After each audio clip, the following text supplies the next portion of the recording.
Bonjour et bienvenue. Écrire de la poésie, surtout dans le cadre du cours FRA 5 2004, ça peut sembler un peu intimidant, on est d'accord. Mais on va démystifier tout ça ensemble. L'idée, c'est de se monter une super boîte à outils, bien pratique, pour transformer n'importe quelle idée, n'importe quelle émotion en un poème qui tient la route. Ah, la fameuse page blanche, on l'a tous connue. Cette impression qu'il faut absolument attendre un éclair de génie pour commencer. On regarde la page vide, on sent une petite pression monter, et bien souvent on finit par abandonner avant même d'avoir écrit le premier mot. C'est une peur super normale, mais la bonne nouvelle, c'est qu'il y a des trucs pour la dépasser. Et voilà le secret en fait. Il faut vraiment comprendre ça.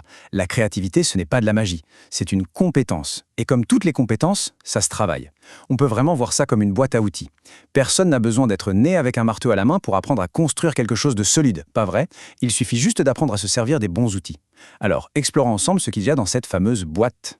Bon, c'est parti, on ouvre notre premier compartiment. L'inspiration, c'est exactement comme un muscle. Plus on s'en sert, plus on l'entraîne et plus il devient fort. L'idée, ce n'est pas d'attendre passivement que l'idée du siècle nous tombe dessus, mais plutôt de cultiver activement une certaine curiosité, une ouverture sur le monde qui nous entoure. Ok, mais comment on fait, concrètement, pour entraîner ce muscle? C'est assez simple. D'abord, on observe. La poésie, elle se cache partout, souvent dans les tout petits détails du quotidien. La façon dont la lumière frappe un mur, le bruit de la pluie sur la fenêtre, un souvenir qui remonte.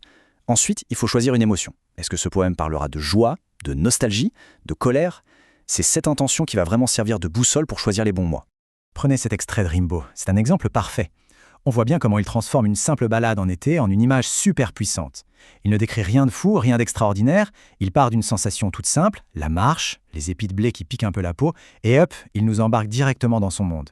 C'est ça la vraie force de l'observation. Bon, une fois qu'on a notre étincelle, notre idée de départ, il faut commencer à construire. Et pour ça, on a deux outils vraiment fondamentaux dans notre coffre. D'un côté, le champ lexical, pour créer une ambiance, et de l'autre, les figures de style, pour sculpter des images qui restent en tête. Le champ lexical, c'est un peu comme la palette de couleurs d'un artiste. Si on veut peindre la tristesse, on va probablement piocher dans des mots comme gris, monotonie, mélancolie. En regroupant des mots qui tournent autour de la même idée, on tisse une atmosphère vraiment cohérente, qui enveloppe la personne qui lit. C'est très efficace. Allez, on passe aux outils un peu plus techniques, les outils de sculpture. Les figures de style, ce sont des techniques qui permettent de donner du relief aux mots, de dépasser leur sens premier. C'est grâce à ça qu'on peut créer des images fortes, originales, des images qui vont vraiment marquer l'esprit. Regardez, ici on a des outils super concrets. La métaphore par exemple, comme chez Baudelaire, quand il dit que la nature est un temple, ça crée une image saisissante. La personnification, elle, donne une âme à des choses qui n'en ont pas, comme ce soleil qui se noie. Ce sont des techniques vraiment accessibles qui peuvent tout de suite donner beaucoup plus de profondeur à un texte. Un poème, ce n'est pas seulement des images, c'est aussi de la musique. Et pour créer cette musicalité, on a deux outils principaux.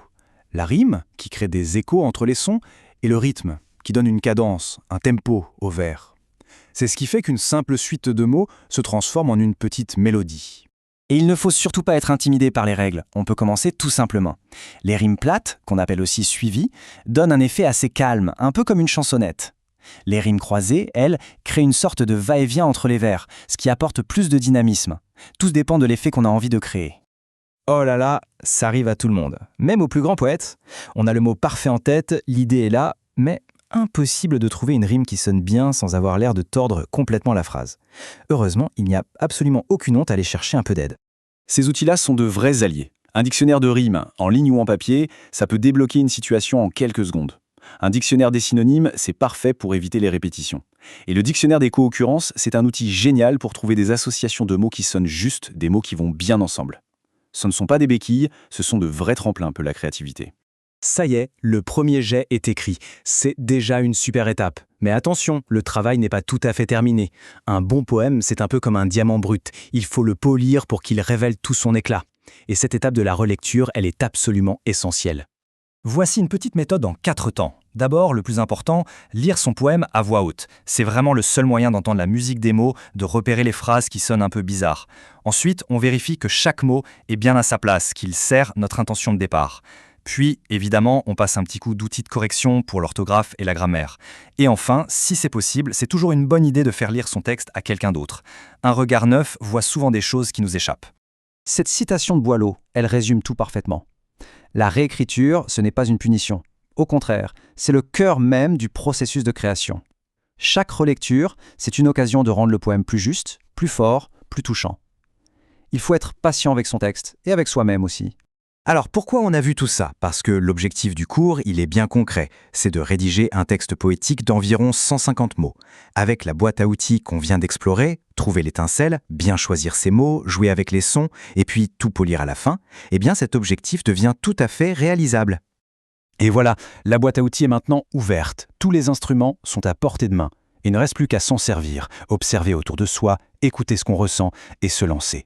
La plus belle poésie, elle commence souvent avec une émotion toute simple. La question maintenant, c'est laquelle va être mise en lumière?